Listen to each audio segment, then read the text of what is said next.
Dad passed on his genes, looks, traits, but I started to see it in a new way. What was important was the bond. I lost that bond along the way. When I found out the truth, it felt like everything that was already breaking just fell apart. I couldn't look at my son without thinking about all the lies and betrayal. I knew it wasn't his fault, he was just a kid in a bad situation, but knowing that didn't make it any easier. Sometimes, I thought about what it would have been like if I never knew the truth. Would I have been happy not knowing? Maybe not knowing is better. But then, I remembered those doubts were always there. I was in the grocery store, picking up some stuff for dinner. I turned into the cereal aisle, and unexpectedly, there she was. It was a shock to see her, but I kept calm. She looked a bit different. Maybe it was stress or something else. It was hard to tell. We just stood there for a bit, looking at each other. Then she spoke first. Her voice was quiet, kind of hesitant. She told me about how hard things had been since we split up. She talked about missing the past. Then, she started explaining her affair. She met him at a work event. At first, they just talked and joked around, nothing serious. But then, they started meeting outside of work.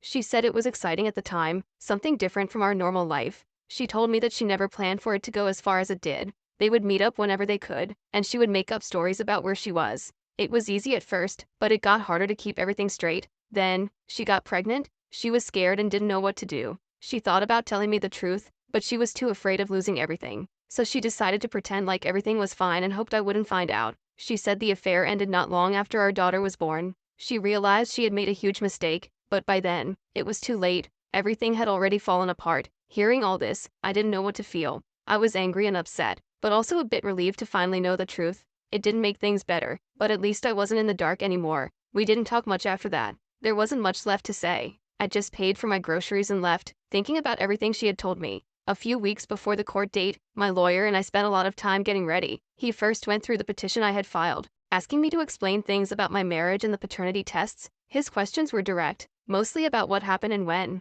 Next, we talked about what my ex-wife might do in court. My lawyer had seen cases like mine and guessed she would argue that I should stay involved with the kids because I had been like a father to them. He told me to keep calm in court, no matter what she said. He said this would help show the judge that I was serious and not just upset. He said to wear something nice for the hearing, like a suit. It was a way to show respect. He also reminded me to bring important papers, like the paternity test results and any messages from my ex-wife that could help our case. In the days before the hearing, I tried to get ready in my head. I didn't want to talk about my marriage and how it went wrong in front of people, but I knew I had to. The night before the court date, I hardly slept. I kept thinking about what would happen and what I would say. The day I had to go to court finally came. I walked into the courtroom and found a seat. People were talking quietly, waiting for things to start. Then I saw my ex-wife walk in with her lawyer. When the judge came in, we all stood up, and then the case started. My lawyer was up first, laying out the reasons we were there, the paternity test, the divorce, everything. I tried to listen, but my mind was all over the place. It was hard to believe this was actually happening.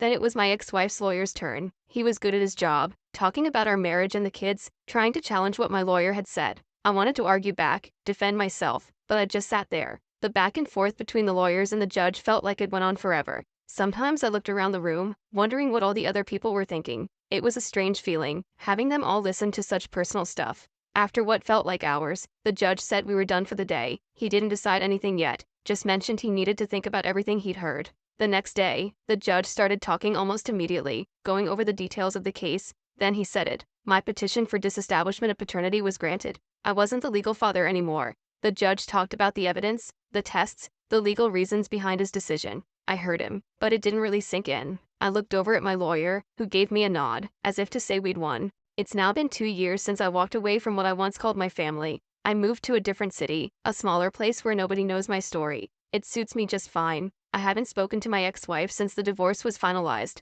Good riddance. I hear she's moved on, found someone new. Doesn't surprise me. I'd be lying if I said I didn't feel a sting when I first heard about it, but that's life, I guess. As for the kid, my son, well, not my son, I remind myself, I haven't seen him either. I heard from my sister that he asks about me sometimes. I wonder if he hates me, or if he's just confused. I told myself I did it for both of our sakes. Staying would have just prolonged the pain. At least, that's what I keep telling myself. I've had plenty of time to think, and yeah, I've had regrets, but going back was never an option. Some people call me heartless. Maybe they're right. I won't pretend to be a saint. I've accepted that I'm not the stand by your family no matter what kind of guy. Maybe I never was. My parents still talk to me, but there's this disappointment in their voices. They don't say much about the whole situation, but I know what they're thinking. My siblings, on the other hand, they've made their opinions loud and clear. We barely speak. I don't do much in my free time. Mostly, I just watch TV or read. I avoid anything that reminds me too much of the past. I haven't dated since the divorce. The thought of going through something like that again? No, thanks. I'm better off alone. So, that's where I am now, living a quiet life, keeping my head down. It's not exciting or fulfilling, but it's uncomplicated. And after everything that's happened, uncomplicated is exactly what I need.